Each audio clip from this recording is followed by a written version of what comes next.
When you think of Japanese creepypasta monsters, who comes to mind? Chances are good it's monsters like HASSHAKU-SAMA, KUNEKUNE, and KANKANDARA. All are classics and for good reason. They're terrifying. I certainly wouldn't want to run into any in a dark alley or even a bright sunny field. Today, we're going to take a look at my list of the top 10 scariest Japanese creepypasta monsters. Grab your nearest talisman because these folks are terrifying. Number 10. YORIKATA-SAMA. YORIKATA-SAMA may be one of the more lesser-known legends on this list, but that doesn't make him any less terrifying. YORIKATA-SAMA is a yokai from Nagano Prefecture, although a little digging into his story reveals that he may actually be a little more powerful than that. YORIKATA-SAMA might actually be a kami. He resembles a large snake with a human-like face, and he dwells in some caves somewhere in Nagano. The entrance to this cave is warded with shimenawa, protective rope, but for those silly enough to seek him out and look upon him, they will be plagued with dreams of being eaten by a large snake before finally they disappear. Number 9. Jashi. Jashi means, literally, evil eye. This creepypasta came out in 2008 and instantly became one of the most popular not only of the year, but of the decade. Jashi is said to reside in the mountains and looks like a person, except for one important detail. Jashi has only a single vertical eye on its face. This is the evil eye in question, and once Jashi sets its sights upon you, it won't give up until it has you, much like the creature in It Follows. Jashi's weakness is that it doesn't like unclean things, so the characters in the story escape it by pouring bottles of urine all around. Turns out all you need to do is pee on it to make it give up the chase, but really, who wants to let it get that close in the first place? Number 8. YAMANOKE. YAMANOKE is a pretty goofy looking yet utterly terrifying creepypasta that came out in 2007 and took the Nichan forums by storm. It's described as looking like Jamila from Ultraman, and in the story, a father and daughter are driving in the mountains when their car breaks down. They're too far from civilization to head back that night, so they decide to sleep in the car. That's when YAMANOKE approaches them and possesses the girl. It's unsure what exactly YAMANOKE is, but it's been theorized that it's a kami. Kami can take all sorts of strange shapes, and in the story, the father is told that if the priest is unable to exorcise his daughter within 49 days, then she will be lost to them forever. She is unable to see her family during this time, and there's no guarantee it'll work in the end anyway. The ease with which YAMANOKE possesses her and the uncertainty of ever helping any of its victims makes it pretty terrifying in my book. Number 7. Uzu doll. Let's get this out of the way first. I'm not especially terrified by dolls. I've just never found them scary. The Uzu doll is pretty darn unnerving though, earning it a spot on this list. Uzu, which means spiral, is said to resemble a young child wearing an old-fashioned yukata. Its face looks like it has 3 crescent moons painted on, 2 for the eyes, 1 for the mouth. And perhaps most baffling of all, its neck is a long, extended bamboo pole. Little solid details are known of the Uzu doll, including who made it and why, and at first it's even mistaken for a local yokai. It's only after more and more teenagers start going mad that the priests realize they've made a mistake, and by this point, the doll is closing in on the final survivors. Uzu doll is pretty unstoppable and capable of sending any who look at it mad. But it also seems to target the young, so, I reckon I'll be fine. Number 6. Nest Builder.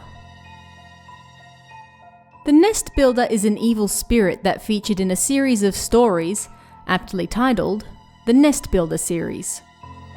Much like the name suggests, this spirit built a nest inside a woman who spent her life unaware of the evil residing within her.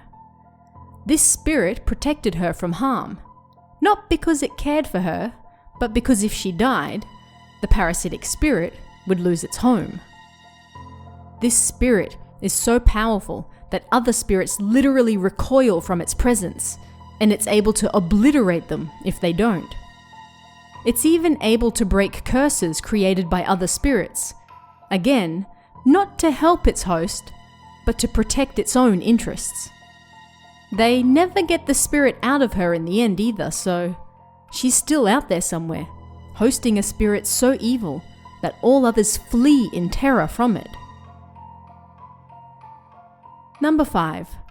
MAGAGAMI-SAMA. Magagami means, quite literally, evil kami.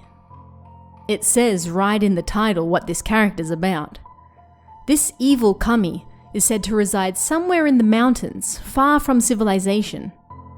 The nearby villages are well aware of its presence, and they warn the children not to go into the mountains so that they don't run into it.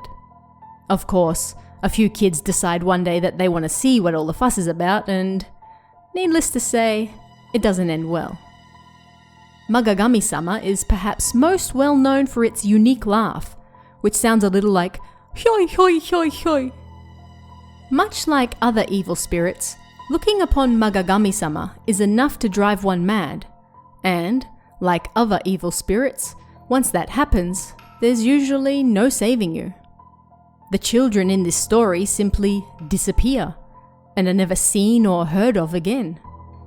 Terrifying. Number 4. KUNEKUNE. The classic. Who doesn't know of KUNEKUNE? I first heard of it when I was living in Japan, and I lived way out in the countryside surrounded by rice fields, so I had to admit, this one got under my skin. For the uninitiated, KUNEKUNE is a pure white creature that somewhat resembles those floppy arm balloons you see outside car dealerships. KUNEKUNE literally means wriggling body or to sway back and forth, which is exactly what KUNEKUNE does. It likes to appear in rice fields, and if you spot it in the distance, you should start running for your life. It seems you're okay to see the creature from a distance, but if you see it up close, the mere sight of it will drive you mad, and there's no coming back from that. Don't let its mesmerizing swaying pull you in.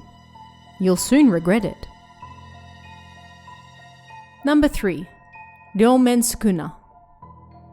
RYOMEN SUKUNA came out in 2005, the same year as Kotoribako. RYOMEN SUKUNA is, in short, a mummy, but not just any mummy. RYOMEN SUKUNA was created in the early 1900s through Kodoku magic. Practitioners of Kodoku magic would gather several insects in a jar and let them kill each other until only one survived. This insect, the strongest of all, would then be killed and its fluids used to create a curse.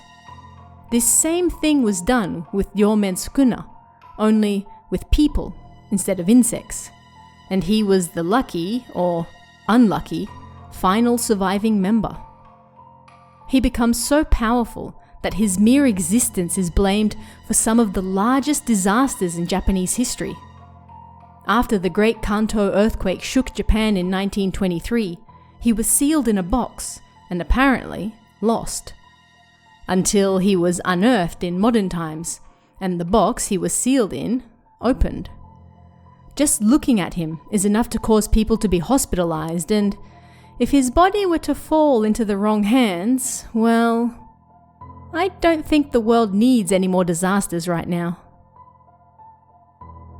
Number 2. KANKANDARA.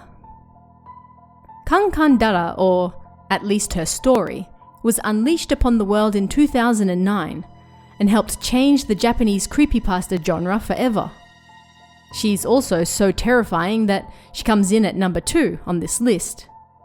KANKANDARA was once a shrine maiden who battled a giant snake and, betrayed by the villagers who asked her for help, lost. Her remaining family cursed the villagers, and KANKANDARA herself turned into a half-snake, half-shrine maiden hybrid to curse the villagers' descendants for generations to come. It's difficult to say that KANKANDARA was captured at some point, but by the time we hear her story, she's been passed around the country numerous times by people tasked with looking after her. She's constantly moving, meaning you never know where she might show up in your village next. She's contained within a fence made of shimenawa and bells, and if you disturb her things, she'll curse you with incurable madness. Literally, incurable. That's it. You're gone. Nobody can help. Ever. Honestly, it's best not to bother her at all. You see her fence in the forest? Just run. Number 1. HASSHAKU-SAMA. Who else could it be? HASSHAKU-SAMA is undoubtedly the most well-known Japanese creepypasta monster, and for good reason. She was unleashed upon the world in 2008, and when I read her story for the first time, I was both instantly drawn in and absolutely terrified. It's uncertain what she is exactly, whether she's a spirit, a yokai, a kami, or anything else in between, but she's roughly 8 foot tall, can appear as whatever she wants, although in the story she appears as a woman in a white dress and a sun hat, and once she sets her sights on you, she won't stop until she gets what she wants. Even at the end, when it's taken nearly an entire village and the storyteller's extended family just to get him safely out of the village and away from her, he receives news that the statues keeping her tied to the village have broken. She's on her way to find him again. No matter what you do, you can't escape her. She'll keep coming, and eventually that weird po po po sound in the distance will close in, and that's when you know that it's all over. And that's our list. What do you guys think? Who do you think is the scariest Japanese creepypasta monster? Let me know in the comments below, and I'll see you again next time.